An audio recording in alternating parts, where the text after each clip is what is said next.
Hi friends, ఎలా ఉన్నారు? బాగున్నారా? మన ఆర్బీఆర్ఎన్ కుకింగ్ ఛానల్లో ఈరోజు మనం సాంబార్ చేసుకోబోతున్నాము. కందిపప్పుని ఒక 10 నిమిషాలు శుభ్రంగా కడిగేసేసుకుని నానబెట్టుకుని పక్కన పెట్టేసేసుకోవాలి.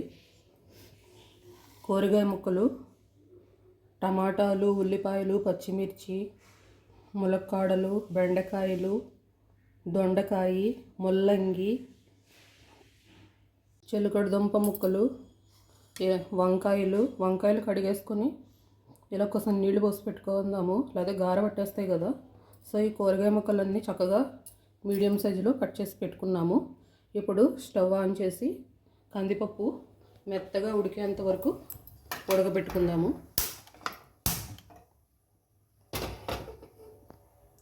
బాగా మెత్తగా ఉడకాలి కందిపప్పు. చూడండి ఫ్రెండ్స్, పప్పు మెత్తగా ఉడికిపోయింది. కొంచెం పప్పు గుర్తెట్టి మెత్తగా మెదిపేసుకుందాము. పప్పు అసలు కనపడకుండా ఉంటే సాంబార్ బాగుంటుంది.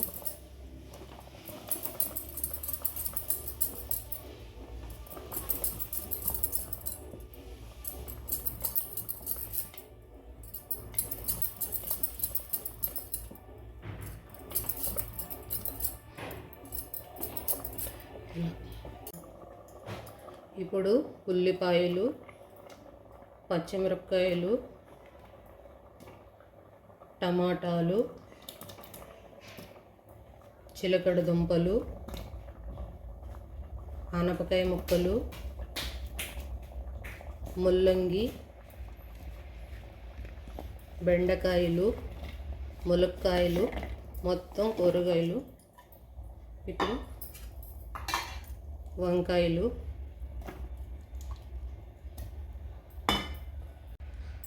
ఒక స్పూను పసుపు వేస్తున్నాను.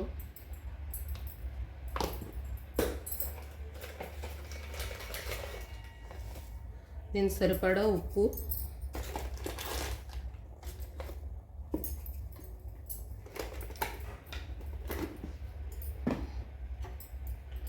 మొత్తం కలిపేసుకుని ఈ కూరగాయ ముక్కలు ఒక 10 మినిట్స్ ఉడకబెట్టుకుందాము. మరీ మెత్తగా అయిపోకూడదు, ముక్కలాగా కనపడాలి. అప్పుడే సాంబార్లో కూరగాయలు బాగా కనపడతాయి, బాగుంటుంది.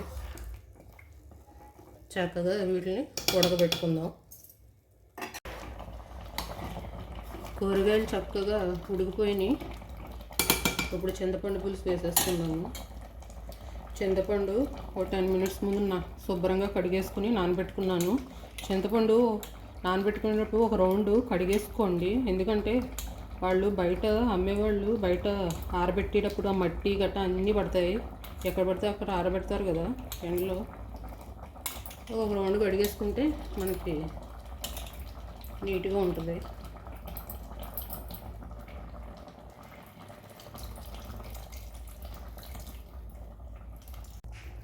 చింతపండు పులుసు వేసేసి ఇప్పుడు ఒక స్పూన్ కారం, ఇందాక సాల్ట్ 2 స్పూన్స్ వేసాను కదా. సో ఇంకా ఈ సాంబార్ మొత్తానికి సరిపడా సాల్ట్ వేసేస్తున్నాను.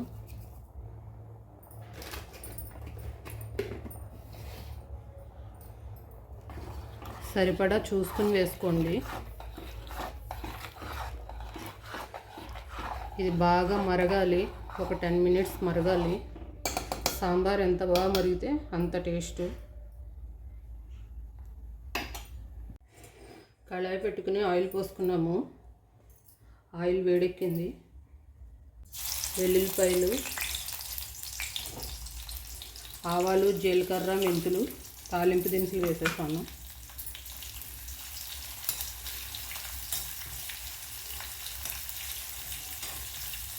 ఆవాలు చిటపటలాడాలి.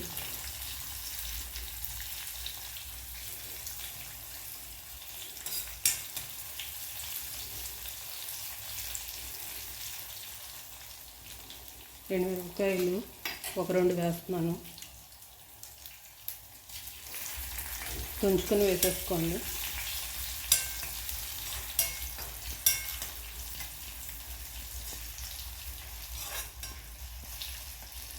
పోపు మాడనివ్వకుండా చక్కగా వేయించుకోండి.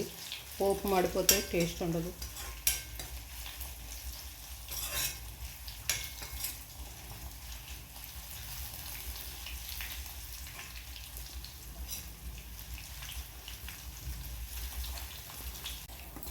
ఈ సాంబార్లో వేసేస్తున్నాను.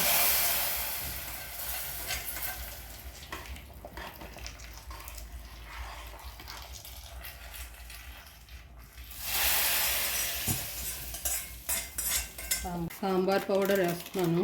నేను ఎవరెస్ట్ వాడతాను.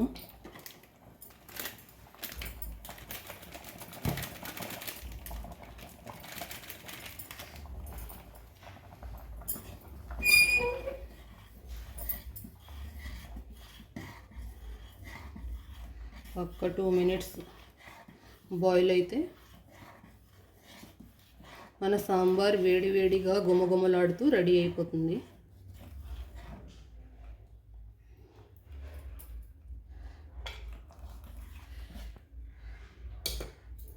చూసారా ఫ్రెండ్స్, వేడి వేడి గుమగుమలాడే సాంబార్ రెడీ అయిపోయింది. చక్కగా రైస్లో సూపర్గా ఉంటుంది. ఇడ్లీలో, దోశలో, ఎందులో అయినా వేసుకోవచ్చు. మంచి స్మెల్ వస్తుంది. మన ఛానల్ని ఎవరైనా కొత్తగా చూస్తున్నట్టయితే సబ్స్క్రైబ్ చేసుకోండి, లైక్ చేయండి, షేర్ చేయండి. మళ్ళీ నెక్స్ట్ వీడియోతో కలుద్దాం. Thank you for watching.